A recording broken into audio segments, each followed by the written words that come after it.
Hello, my name is Daniel Scuria-Herman, and today I'll be speaking on the topic of enthusiasm. Now, enthusiasm as a whole is a generally well-known concept. It's commonplace in regular speech, for example. I'm really enthusiastic about our next meeting, or he enthusiastically jumped into the pool. However, the way we think of it, in my opinion, is sort of backwards. You see, I'm in college, and I hear this concept of enthusiasm brought up a lot among my classmates. I submitted it, but I'm not enthusiastic about it. Or I'm not enthusiastic about going to class today.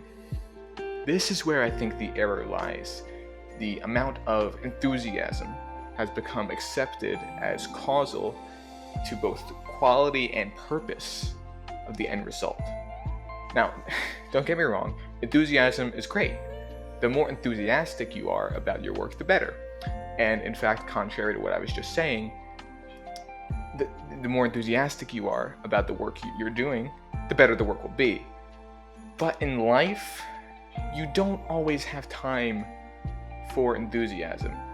You can't guarantee being enthusiastic about every piece of work you do.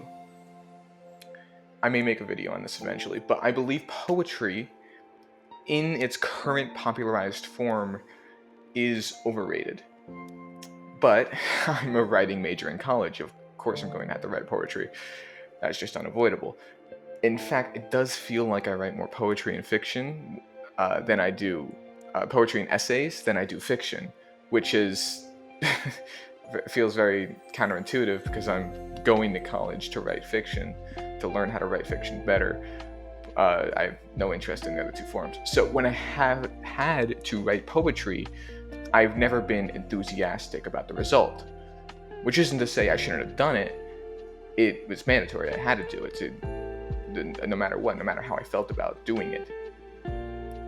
And to go through life with this perspective of enthusiasm, that you must be enthused about everything you do, will not get you far. Now, okay, so I've written plenty of poetry. Far more poetry than I ever would have wanted to write. And I haven't liked a single poem that I've written. Such entries as No More Identity, Identity No More,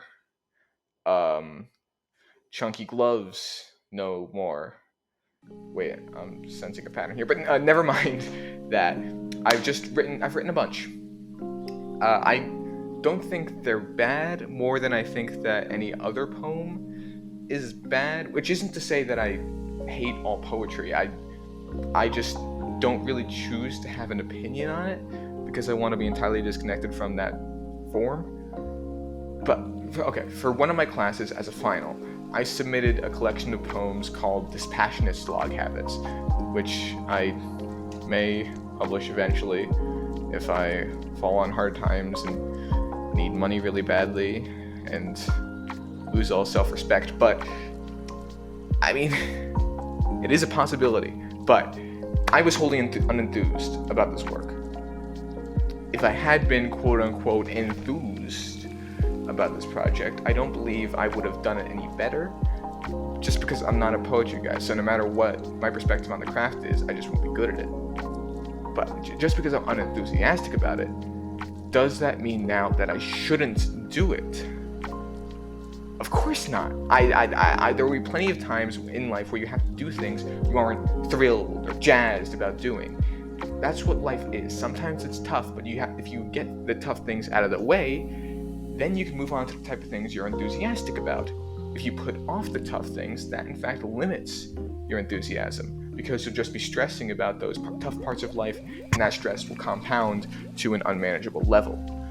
The point that I'm trying to make here, and I'm not sure if I've been rather successful at doing so, is that the idea of follow your heart, while it's good in theory, shouldn't be the sole principle you live by it.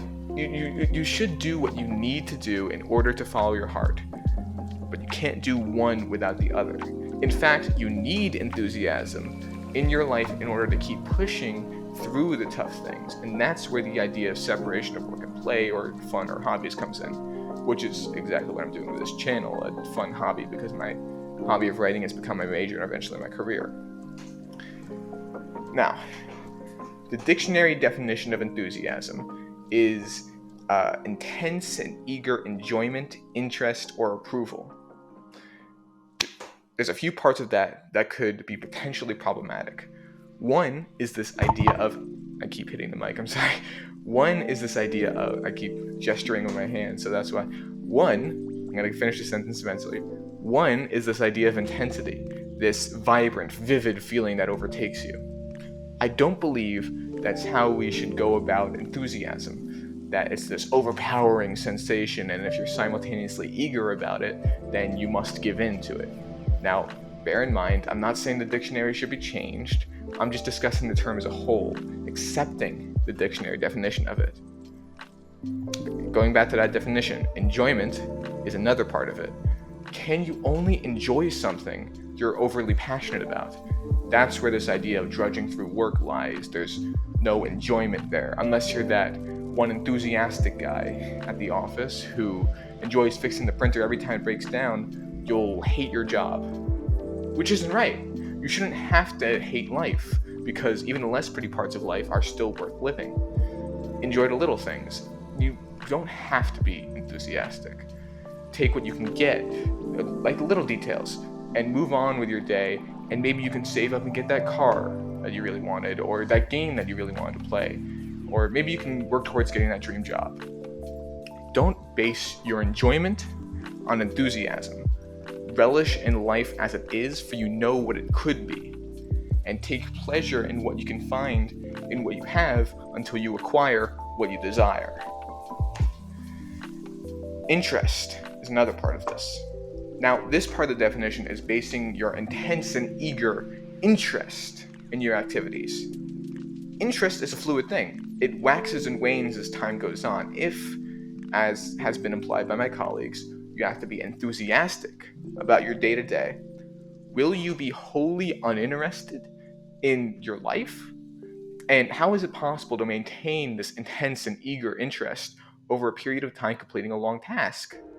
If you're writing a novel, but you force yourself to be enthusiastic about every page, it'll take more than a lifetime to complete it. You shouldn't have to base your interest on pure enthusiasm, because a constant state of enthusiasm is unrealistic. Take interest in what life has to offer, and do what you can with the cards that you've been dealt. And then we come to the last part of that definition, approval. To base our attitude itself on this feeling of elation and jubilation is, again, unrealistic. To force yourself to not okay something because it's not perfect will mean nothing will pass your standards. Make compromises, because if you don't, you'll never get what you want, and you'll just have nothing. So maybe next time you find yourself saying that maybe you're not enthusiastic about doing this next thing on your agenda and you're considering skipping or dropping it, do it anyway. Give it a try. Live the life that's out there for you, because it won't come to you. You have to achieve and earn it for yourself. Take the time to be enthusiastic, but don't rely on enthusiasm. All right. Now, that's all from me. So, until next time, adieu.